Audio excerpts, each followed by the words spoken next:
Hi అండి. Mister Hitler husband part 35. Hema ముఖాన్ని కోపంగా చూసిన అర్జున్ కాఫీ తాగి అక్కడి నుంచి పైకి వెళ్ళిపోయాడు. గదిలోకి వచ్చిన అర్జున్ మంచంపై కూర్చుని, పర్వాలేదు, నా గోపిల్ల కొంచెం కొంచెంగా మాట్లాడడం నేర్చుకుంటుంది అని మనసులోనే అనుకున్నాడు. ఎలాగో ఈ రోజు ఆఫీస్కి రానని ఆశుకి చెప్పేశాను. ఇక ఇంట్లోనే ఉండి మిగతా పని చూసుకుంటే సరిపోతుంది. ముందు వెళ్ళి ఫ్రెష్ అవ్వ వస్తాను అనుకుంటూ బట్టలు తీసుకుని బాత్రూమ్ లోకి వెళ్ళి తలుపు వేయబోతూ ఉండగా అప్పుడే గదిలోకి వచ్చిన ఆరోహి, ఇప్పటికే ఆయన చేతికి గాయమైంది, ఇంకా గాయం తాజాగానే ఉంది, నీళ్లు తగలకూడదు, ఇప్పుడు స్నానం చేసి గాయానికి నీళ్లు తగులుతాయేమో అన్న ఆందోళనతో పరిగెత్తుకుంటూ వచ్చింది. అర్జున్ బాత్రూమ్ లోకి వెళ్లడం చూసిన ఆమె వెంటనే పరిగెత్తుకుని వచ్చి గట్టిగా తలుపును తోసింది. అంతలోనే తలుపు దగ్గరగా ఉన్న ఇక అర్జున్ మీదకు ఆమె పడిపోయింది. భయంతో అతని గుండె కానుకుని కళ్ళు మూసుకుంది. అనుకోకుండా ఇలా ఆరోహి తన గుండెకి చేరడంతో అర్జున్ గుండె ఆనందంతో ఉప్పొంగిపోయింది. రాత్రి నుంచి ఆమె తనకు దూరంగా ఉండటం, ఉదయం కూడా తనకు చెప్పకుండా గుడికి వెళ్ళిపోవటం, అంతేకాదు తన ముందే ధైర్యంగా మాట్లాడటం, ఇవన్నీ గుర్తొచ్చాయి. ఆమెను ప్రేమగా దగ్గరికి తీసుకోవాలి అనిపించినా ముందుగా ఆమెని తనతో మాట్లాడాలి అని అతని మనసు మొండిగా పట్టుబట్టింది. అయ్యో, పడిపోయానేమో అన్న భయంతో కళ్ళు మూసుకున్న ఆరుకి తన కింద పడకుండా రెండు బలమైన చేతులు తనను గట్టిగా పట్టుకున్నాయని అర్థమైంది. నెమ్మదిగా కళ్ళు తెరిచిన ఆమె తను అర్జున్ చేతిలో సేఫ్ గా ఉన్నానని అనుకుంది. సిగ్గుతో ఆమె ముఖం ఎర్రబడిపోయింది. వెంటనే నిన్న రాత్రి అతనికి దూరంగా ఉండాలని తను తీసుకున్న నిర్ణయం గుర్తొచ్చింది. నెమ్మదిగా అతని చేతుల నుండి విడిపించుకుని అతని ముఖం వైపుకు చూసింది. అర్జున్ మాత్రం తన కళ్ళతోనే ఏంటి అన్నట్టుగా ప్రశ్నించాడు. అది మీ చేతికి గాయం అయింది కదా, అందుకే అని చెప్పి ఆగిపోయింది. అవును, గాయం అయ్యింది, దానికి ఏంటి అని అతను అదే గంభీర గొంతుతో అడిగాడు. అతని కఠినమైన మాటలకు కాస్త భయపడ్డ ఆరోహి, నేను ఇలా ప్రతి మాటకి భయపడుతూ ఉంటే ఆయనే కావాలని నన్ను భయపెడతారు అని మనసులోనే అనుకుని ఈసారి కొంచెం ధైర్యం చేసింది. అర్జున్ ఆమెకు దగ్గరగా వచ్చి, నిన్నటి నుంచి అదే అడుగుతున్నావు, దానికి నువ్వేం చేస్తావు అని అడిగాడు. ధైర్యంగా అతని కళ్ళలోకి చూస్తూ, దానికి నేనేం చేయగలను, నేను డాక్టర్ని కాదు, కానీ చూడండి గాయం ఇంకా ఫ్రెష్ గానే ఉంది, అందుకే దానికి నీళ్లు తగలకుండా స్నానం చేయమని చెప్పడానికి వచ్చాను. నాకేమీ లేదు, మీ ఇష్టం వచ్చినట్టు చేసుకోండి, త్వరగా గాయం మానదు అని చెప్పి బయటికి వెళ్ళడానికి తిరిగింది. అయితే అర్జున్ వెంటనే ఆమె చెయ్యి పట్టుకుని తన వైపుకు లాగాడు. అతను ఒక్కసారిగా లాగటంతో ఆమె మళ్ళీ అతని గుండెకు ఆనుకుంది. ఆమె చెంపను తన వేళ్లతో మెల్లగా పైకెత్తి చూస్తూ, చూడు, నా పని నేను చేసుకుంటూ స్నానం చేసి వచ్చేవాణ్ణి, కానీ నీకోసమే వచ్చి అంటూ మళ్ళీ మాట్లాడ్డాడు. నన్ను డిస్టర్బ్ చేసినందుకు ఇప్పుడు నువ్వే నా గాయానికి నీళ్లు తగలకుండా నాకు స్నానం చేయించాలి, ఇదే నేను నీకు ఇస్తున్న శిక్ష అంటూ ఆమె ముఖం వైపుకు చూశాడు. అతని మాటలు విన్న ఆరోహికి ఒక క్షణం అతను ఏమంటున్నాడో అర్థం కాలేదు. కళ్ళు పెద్దవిగా చేసి, ఏంటి, నేను మీకు స్నానం చేయించాలా? లేదు లేదు, అదంతా నా వల్ల కాదు, వదలండి, నాకు కింద చాలా పనులున్నాయి అంటూ అతని నుంచి తప్పించుకోవడానికి ప్రయత్నించింది. కానీ అతని బలానికి ఆమె ప్రయత్నం ఏమాత్రం సరిపోలేదు. ప్లీజ్ వదలండి, నేను వచ్చి చాలాసేపు అయింది, అత్తయ్య మన గురించి ఏమనుకుంటారు, ప్లీజ్ వదలండి అంటూ అతని చేతుల నుంచి బయట పడేందుకు తాపత్రయపడింది ఆరు. ఆమె ఎలా ఇబ్బంది పడుతూ ఉండగా ముఖంపై పడిన జుట్టును మెల్లగా చెవి వెనక్కి జరిపి, ఏమనుకుంటారు, కొత్తగా పెళ్ళైన వాళ్ళు ఏవో కష్ట సుఖాలు మాట్లాడుకుంటున్నారని అనుకుంటారు, వాళ్ళను డిస్టర్బ్ చేయకూడదని అనుకుంటారు. చూడు, నేనే నిన్ను ఇక్కడికి పిలవలేదు, నువ్వే వచ్చావు. నా కుడి చేతికి గాయం ఉంది కాబట్టి స్నానం చేయటం చాలా కష్టం, ఎడమ చేతితో చేస్తే గాయానికి నీళ్లు తగులుతాయి. సరే, నీకు ఇష్టం లేకపోతే బలవంతం చేయను, ఎలాగో నేనే చేసుకుంటానులే, వెళ్ళు వెళ్ళు అంటూ ఆమెను వదిలి కొంచెం వెనక్కి తిరిగాడు. అతని మాటలు విన్న ఆరోహి మనసులోని, ఆయన చెప్పేది కూడా నిజమే, పాపం ఒక చేత్తో స్నానం ఎలా చేస్తారు, ఎలాగో ఇక్కడికి వచ్చా కదా, సహాయం చేసి వెళ్ళిపోతాలే అని అనుకుంది. సరే, మీ షర్ట్ తీసి ఇక్కడ కూర్చోండి అంటూ ఒక స్టూల్ను అతను ముందుకు లాగి పెట్టింది. ఆమెకు వీపు చూపిస్తూ అక్కడ కూర్చొని అర్జున్ ముఖంపై చిన్న నవ్వు మెరిసింది. బకెట్లో గోరు వెచ్చని నీళ్లు తీసుకుని తన దగ్గరకు లాక్కున్న ఆరోహి ఇక చీర కొంగును నడుముకు బిగించి, మీ కుడి చేయి పైకెత్తి పట్టుకోండి అని అంది. అలా చెప్పి అతని తలపై మెల్లగా నీళ్లు పోయటం మొదలుపెట్టింది.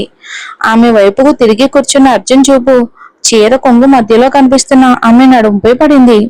తలపై నీళ్లు పోస్తున్న అతని చూపు మాత్రం తన మీద నుంచి మళ్ళలేదు. తన నడుం వైపుకి అతను చూస్తున్నాడని గ్రహించిన ఆరు వెంటనే చీరని సరిచేసుకుని అతనికి కనిపించకుండా కప్పుకుంది.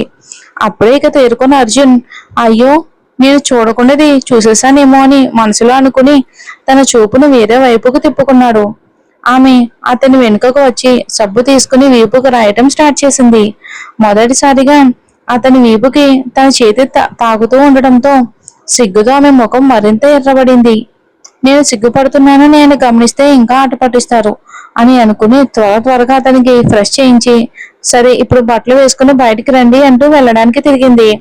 అయితే నేలపై ఉన్న సబ్బుపై కాలు జారి నేరుగా అర్జున్ ఒడిలో పడిపోయింది. ఆమె తనంతట తానే ఇలా తన ఒడిలో పడిపోవడంతో అర్జున్ గుండెల్లో సీతాకోక చిలుకలు ఎగిరినట్లయినాయి. ఆ చిలిపి పిల్ల, ఇప్పుడే నా చూపు పడిందని అన్ని కప్పేసుకున్నావు, ఇప్పుడు తానే వచ్చి నా ఒడిలో పడింది. ఇలాంటి అవకాశాన్ని ఈ అర్జున్ సూర్యవంశీ జన్మలో వదులుకోడు అని మనసులో అనుకున్నాడు. భయంతో అతని మెడ చుట్టూ చేతులు వేసి గట్టిగా అద్దుకున్న ఆరోహి స్పర్శతో అతని శరీరం అంతా ఏదోలా అనిపించింది. నెమ్మదిగా ఆమె ముఖం అంతా కప్పుకున్న జుట్టును చెవి వెనక్కి జరిపి ఆమె కళ్ళపై తన పెదవులను మృదువుగా తాకించాడు. ఇక స్పర్శ కులిక్కిపడి ఆరోహి కళ్ళు తెరిచింది. అదే క్షణం కోసం ఎదురు చూస్తున్నట్టుగా అర్జున్ ఇక ఆమె పెదవులపై ముద్దు పెట్టాడు. అతని ఆ ఆకస్మిక ముద్దు దాడికి ఆరోహి ఎలా స్పందించాలో కూడా అర్థం కాలేదు. ఏం చేయాలో అర్థం కాక అతని నుంచి విడిపించుకోవడానికి ప్రయత్నించింది. కానీ అర్జున్ పట్టుదల మరింత బిగుసుకుంది. ఎంత ప్రయత్నించినా అతని నుంచి తప్పించుకోలేకపోయినామి. చివరికి తను అతనికి మెల్లగా స్పందించడం మొదలుపెట్టింది. ఆమె ఎలా స్పందించగానే అర్జున్ ముఖంపై తృప్తి నిండిన చిరునవ్వు విరిసింది. దీర్ఘమైన దాని తర్వాత నెమ్మదిగా ఆమె పెదవులు విడిచిపెట్టిన అర్జున్ ఆమె ముఖం వైపుకు చూశాడు. ఆరోహి మాత్రం ఇంకా ఆ ముద్రానుభూతి నుంచి పూర్తిగా బయటికే రాలేదు. కొద్దిసేపటికి తర్వాత ఆ మత్తు నుంచి తేరుకుని నెమ్మదిగా కళ్ళు తెరిచింది. అతని ముఖం వైపుకు చూడలేక సిగ్గుతో వెంటనే అతని నుంచి దూరంగా జరిగి బయటకు రావడానికి ప్రయత్నించింది. ఇక అప్పుడే తన చీర మొత్తం తడిచిందని గమనించింది. ఇక ఆయన మళ్ళీ ఏదైనా చేస్తారేమో అనుకుంటూ త్వరగా వెళ్లి డ్రెస్ చేంజ్ చేసుకుని బయటకు వచ్చింది. అచ్చం అదే సమయంలో నిత్య కూడా తన గది నుంచి బయటకు వచ్చింది. ఆరోహి ముఖాన్నే గమనించిన నిత్యకు ఆమె ముఖమంతా సిగ్గుతో ఎర్రబడ్డం, పెదవులు కూడా ఎర్రగా మారడం, పైగా డ్రెస్ మార్చుకోవడం చూసి వాళ్ళ మధ్య ఏం జరిగిందో వెంటనే అర్థమైంది. నేరుగా ఆరోహి దగ్గరకు వచ్చి, అసలు ఆరోహి, నీకు కాస్తైనా సిగ్గు మర్యాద అనే భావం ఉందా? కింద చేయాల్సిన పనులు ఎన్నున్నాయో తెలుసా? ఇక అవన్నీ వదిలేసి భార్యాభర్తలు ఇద్దరు కలిసి ఈ టైంలో ఏం చేస్తున్నారు? ఓ అందుకేనా నీ భర్త మా భర్తకు గాడిదలా పని చేయించి తను మాత్రం ఇంట్లో కూర్చుని ఇలాంటి పనులు చేస్తున్నాడు అంటూ వెటకారంగా నవ్వింది. నిత్య మాటలు విన్న ఆరోహి కళ్ళల్లో వెంటనే కన్నీళ్లు తిరిగాయి. ఆ కన్నీళ్లు చూసిన నిత్యకు మాత్రం ఎంతో సంతోషంగా అనిపించింది. ఎప్పుడు తను ఎంత తిట్టినా ఆరోహి ఏమీ అనకుండా నిశ్శబ్దంగా ఉండేది. ఇప్పుడు కూడా అలాగే ఉండడం చూసి ఆమెకు మరింత ఆనందాన్ని కలిగించింది. ఇంకెక్కడే ఉంటే ఇంకా ఏదో మాట్లాడి ఆమె మనసు మరింత నొప్పిస్తాను అని అనుకున్న ఆరోహి నిశ్శబ్దంగా కిందకి వెళ్లి నేరుగా వంటగదిలోకి వెళ్ళిపోయింది. ఇక స్నానం చేసి రెడీ అయి బయటికి రావడానికి తలుపు దగ్గరకు వచ్చిన అర్జున్ కు నిత్య ఆరోహితో మాట్లాడిన ప్రతి మాట క్లియర్ గా వినిపించింది. కోపంతో అతని పిడికిలి బిగుసుకుంది. అయినా కూడా ఆరోహి ఏం సమాధానం చెప్తుందో వినాలని నిశ్శబ్దంగా నిలబడ్డాడు. కానీ ఆమె ఒక్క మాట కూడా మాట్లాడకుండా అక్కడ నుండి వెళ్ళిపోవడం చూసి అతనికి మరింత కోపం వచ్చింది. ఇలా అమాయకంగా ఉండటం వల్లే ఎవరికైనా ఆమెను ఏదైనా అనడానికి ధైర్యం వచ్చేస్తుంది. వాళ్ళపై కోపంగా అరిచే ముందు ఈమెకే బుద్ధి చెప్పాలి. ఎదుటి వాళ్ళకి సరైన సమాధానం చెప్పుంటే ఈ రోజు వాళ్ళకి ఇంత మాట్లాడే ధైర్యం ఉండేది కాదు. చూద్దాం ఇంకా ఎన్ని రోజులు ఎలా ఉంటుందో అని మనసులో అనుకుంటూ కిందకి వచ్చాడు.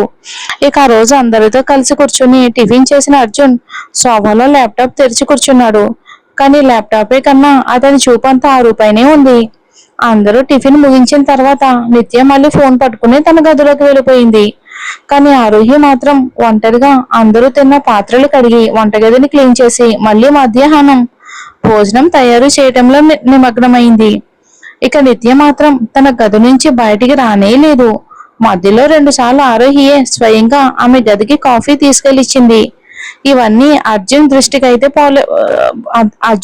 అయితే పోకమానలేదు. అసలు ఈమెకి ఏమైంది?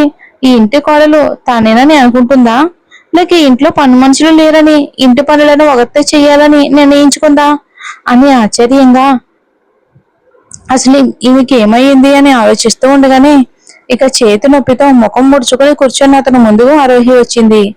ఇదిగో ఈ జ్యూస్ తీసుకోండి, తాగి కాసేపు రెస్ట్ తీసుకోండి, ఉదయం నుంచి కూర్చుని పనిచేస్తూనే ఉన్నారు అని టేబుల్ పై జ్యూస్ గ్లాస్ పెట్టి మళ్ళీ వంటగదిలోకి వెళ్ళిపోయింది. అయ్యో, ఈమె కళ్ళకు నేను ఒక్కనే పని చేస్తున్నట్టు కనిపిస్తున్నానా? ఉదయం నుంచి ఒక నిమిషం కూడా ఆగకుండా వంటగదిలో నిలబడి అన్ని పనులు చేస్తుంది, అది మాత్రం తనకి కనిపించడం లేదా అని మనసులో అనుకుంటూ జ్యూస్ గ్లాసు చేత్తో పట్టుకుని అర్జున్ వంటగది వైపుకు నడిచాడు. చుట్టూ ఒకసారి చూశాడు. అక్కడ ఆశ కనిపించకపోవటం గమనించాడు. ఆశ అక్కడ ఎక్కడా లేదని నిర్ధారించుకొని అర్జున్ నెమ్మదిగా అమ్మయ్య అని ఒక నిట్టూర్పు విడిచాడు. మరి చూద్దామండి నెక్స్ట్ ఏం జరుగుతుంది అనేది. Thanks for watching.